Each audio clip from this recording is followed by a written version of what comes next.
सर्वांना प्रथम माझा नमस्कार।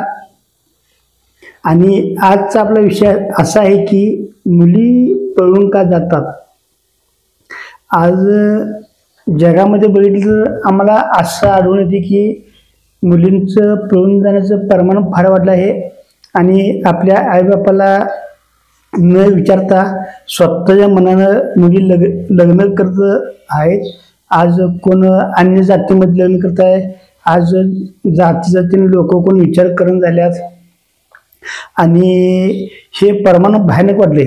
आणि ह्या प्रश्नाचं आम्हाला उत्तर मिळणार कुठं, हे नेमकं काय असं कशामुळे व्हायला लागले।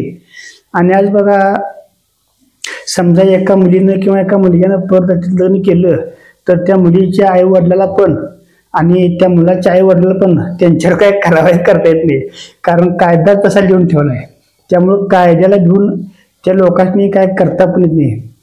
आणि खरोखर आम्हाला ह्याचं रहस्य उलगडलं पाहिजे, काय हे असं काय व्हालंय आणि ह्याचं जे रहस्य आहे हे आम्हाला शास्त्राद्वारेच कळणार। आणि शास्त्र कोणाला म्हणायचं, ज्याच्यामध्ये आमच्या सगळ्या प्रश्नाची उत्तरे मिळतील त्याला शास्त्र म्हणायचं।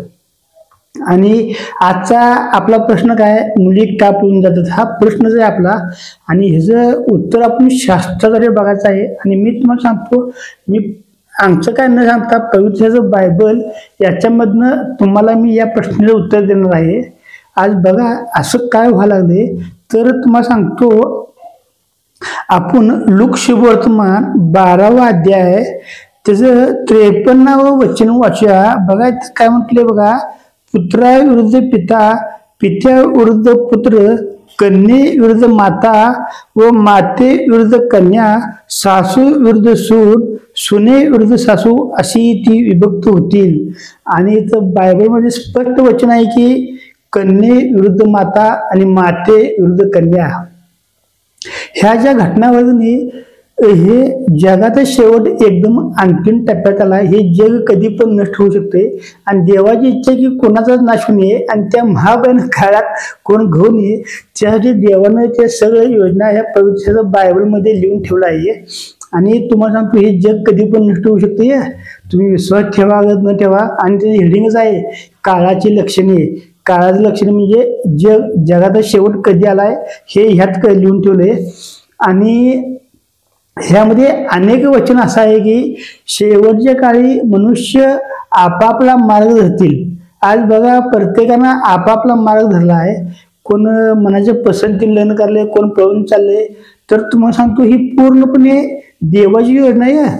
त्या मुलगीमध्ये काय चूक नाही, त्या मुलामध्ये काय चूक नाही, हे देव त्याचं वचन पूर्ण करून घ्यायला आहे। आज देवानं जे त्याचं वचन मानव जातीला जे दिले ते देव वचन पूर्ण करून घ्यायला आहे। असं नसते की ती मुलगीची चूक आहे, मुलगीची चूक आहे, असं काही नाही।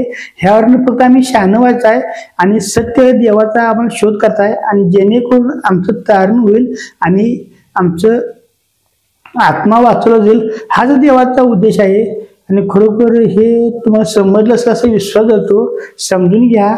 त्यामध्ये मुलीची पण काही चुकी नाही, मुलाची पण काही चुकी नाही। हे देव त्याने जे मानव जातीला वचन दिले ते वचन पूर्ण करून घ्यायलाय आणि ह्यातनं आम्हाला शहाणा व्हायचं आहे आणि देवाची योजना ओळखायची आहे। प्रेज लॉर्ड, देवाची स्तुती असो।